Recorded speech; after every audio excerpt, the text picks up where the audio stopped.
যেই সকল ব্যক্তিরা চল্লিশা করে তারা মনে করে 10টা লোককে খাওয়ালে আমার বাবার কবরে মাগফিরাত হবে, আমার বাবার কবরে আযাবটা কমে যাবে, এরকম করা মনে করে তারা কি করে চল্লিশা করে।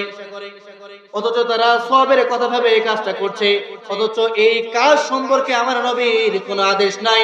এই জন্য একটি হাদিস বললাম, আল্লাহ নবী বলছেন মান আহদাসা ফি আমরিনা হাযা মা লাইসা মিনহু ফাহুয়া রাদ্দুন। যদি কোনো ব্যক্তি আমাদের ইসলামের মধ্যে এমন কোন কর্ম করে, এমন কোন আমল করে, এমন কোন কাজ, নতুন কাজ সৃষ্টি করে যেই সম্পর্কে আমি নবী আমার আদেশ নাই, ফাহুয়া রাদ্দুন, ওই আমল বাতিল। যদি সারা দুনিয়ার মানুষ ওই আমল করে ওই আমল বাতিল হয়ে যাবে, ওই আমলে বিন্দু মাত্র সওয়াব আপনার আমল নামায় যাবে না। ফরজ নামাজের পরে হাত তুলে মুনাজাত স্পষ্ট বেদাত। যারা বিদআত কর্ম করে এরা সওয়াবের আশায় করে, ঠিক কিনা? ফরজ নামাজের পরে দোয়া, মাসনুন দোয়া বাদ দিয়ে যারা হাত তুলে সম্মিলিত মুনাজাত করে স্পষ্ট বেদাত, এবং এটা একটা বৃহৎ গুনাহ। কেমন করে? যদি একজন সাধারণ মানুষকেও বলা হয়, বড় আলেমকে জিজ্ঞাসা করবেন নামাজের পরে হাত তুলে মুনাজাত করা এটা কি ফরজ কিনা, এক বাক্যে বলবে ফরজ নয়। তাহলে বলবেন এটা সুন্নাত কিনা, সুন্নাত নয়। সুন্নাহ কোনটা? যেটা আল্লাহ নবী দৈনন্দিন আমল, যেটা আল্লাহ নবী করেছেন, করার কথা বলেছেন, করার অনুমতি দিয়েছেন, আল্লাহর নবীর সামনে সম্মিলিত মুনাজাত করেছেন, আল্লাহর নবী বাধা দেন নাই, এটা হচ্ছে সুন্নাত। তাহলে আল্লাহর নবী করেছেন, করার আদেশ দিয়েছেন, অথবা আল্লাহর নবীর সামনে কেউ এই আমল করেছেন, আল্লাহর নবী বাধা দেয় নাই, এটা হচ্ছে সুন্নাত।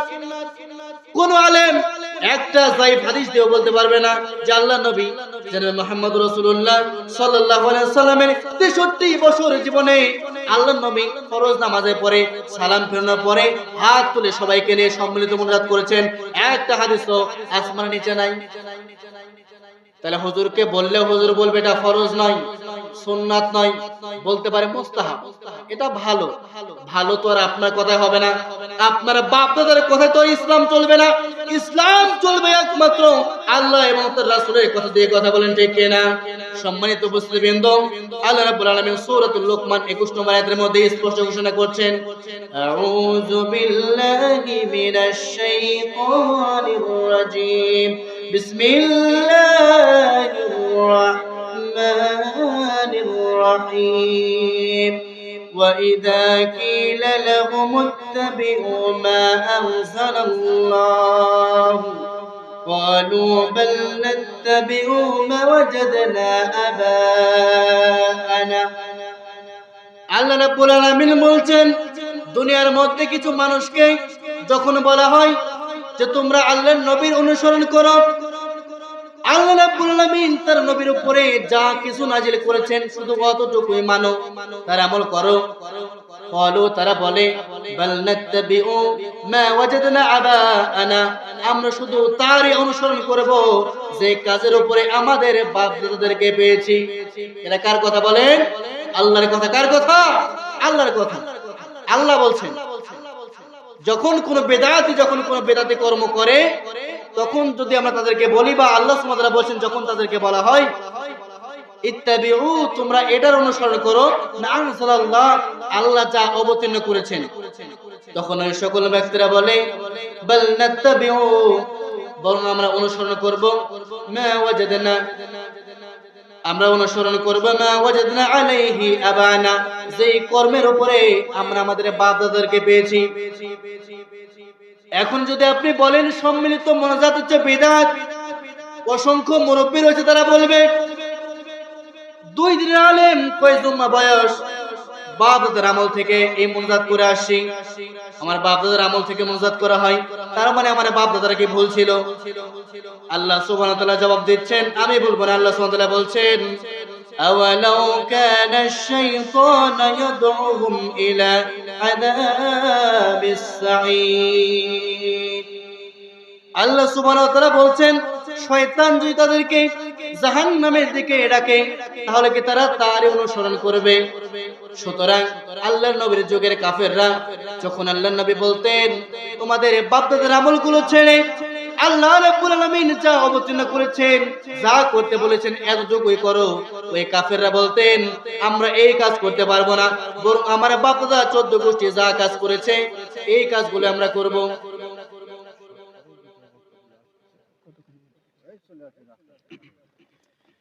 তাহলে বর্তমান সময়ে যেই সকল ব্যক্তিদের সামনে সুন্নাহ আর বিদআতের পার্থক্য যখন বোঝাতে যায়, বিদআতগুলো যখন তুলে ধরা হয়, ওই সকল ব্যক্তি আল্লাহর নবীর যুগের কাফেরদের মতো একই কথা বলে যে আমরা এই কাজ করতে পারবো না, মুনাজাত ছাড়তে পারবো না, 40 ছাড়তে পারবো না, আমরা আমাদের বাপদাদেরকে যার উপরে পেয়েছি আমরা ওই কাজগুলোই করব।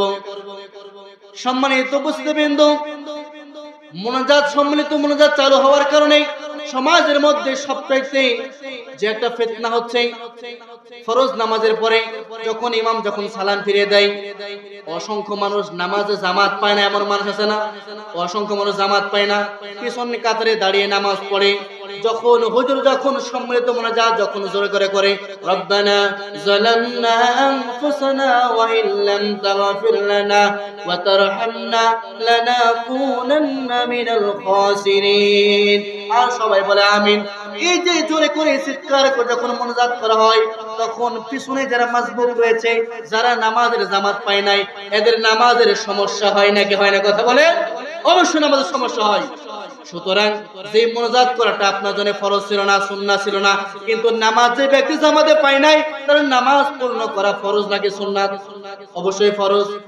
তাহলে আপনি একটা বিদআতি কর্ম করছেন, যদি ধরা হয় মুস্তাহাব করছেন, ফরজকে আপনি বাধা দিয়ে, সুতরাং এটা আপনি কাবিরা গুনাহ করছেন। অন্য ব্যক্তির নামাজের সমস্যা করছেন।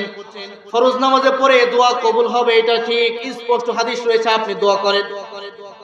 আয়াতুল কুরসি পড়েন, যে ব্যক্তি আয়াতুল কুরসি পড়বে সেই ব্যক্তি মৃত্যুবরণ করলে জান্নাতে চলে যাবে, আপনি পড়েন না কেন? সাইয়্যিদুল ইস্তিগফার পড়েন। আল্লাহর নবী বলছেন যদি কোনো ব্যক্তি বিশ্বাসের সহিত সাইয়্যিদুল ইস্তিগফার দিনের মধ্যে পড়ে আর মাগরিবের আগে যদি মৃত্যুবরণ করে, ওই ব্যক্তি জান্নাতে চলে যাবে, পড়েন সুবহানাল্লাহ। আর যদি রাতে পড়ে আর রাতের মধ্যে যদি মৃত্যুবরণ করে, ওই ব্যক্তি জান্নাতে চলে যাবে, পড়েন না সুবহানাল্লাহ। এগুলো পড়েন না কেন? এই জন্য যে জায়গায় যে মহল্লায় বিদআত চালু রয়েছে সেই জায়গাতে আমাদেরকে সুন্নাহ চালু করতে হবে, মুনাজাত উঠিয়ে দিতে হবে। 40 নামক যে বিদআত, এটা আমাদেরকে উঠিয়ে দিতে হবে, 40 পালন করা যাবে না। সম্মানিত উপস্থিতিবৃন্দ, 40 পালন করলে কি কি ক্ষতি হয় সংক্ষিপ্ত আকারে বলি। দ্বিতীয় মেহমান চলে আসছে, সংক্ষিপ্ত সময়ের মধ্যে 1 মিনিটের মধ্যে বলি যে 40 করলে কি ক্ষতি হয়।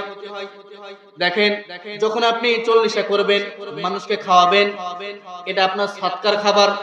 আর আল্লাহর নবী বলছেন সাদকা খাওয়া কোনো ধনী ব্যক্তিদের জন্য জায়েজ নাই। জায়েজ না মানে হারাম, জায়েজ না মানে হারাম। সুতরাং যখন আপনি 40 খাবার, মরার খাবার যখন আপনি খেতে দাওয়াত দেন, তখন সেইখানে ফকির নাই, মিসকিন নাই, ইয়াতিম নাই, দুস্থ নাই, অসহায় ব্যক্তি নাই, সেখানে মেম্বার, চেয়ারম্যান, আপনার আত্মীয়তায় ভরপুর, যাদের জন্য সাদকা খাওয়া হারাম ছিল, সাদকা খাওয়া জায়েজ ছিল না। সুতরাং যখন আপনি এই সকল গণ্যমান্য ব্যক্তিদেরকে 40 খাবারের দাওয়াত করবেন, জায়েজ না থাকার পর যখন তারা খাবে, সামান্য খাবারের মধ্যে কোনো ত্রুটি হলে আপনার বংশ গোষ্ঠী উদ্ধার করে চলে যাবে, বিন্দুমাত্র সওয়াব নাই। এই জন্য যদি 40 করতে হয়, ইয়াতিম, ফকির, মিসকিন, শুধুমাত্র তাদেরকে খাওয়াতে হবে, তাদের দোয়া নিতে হবে।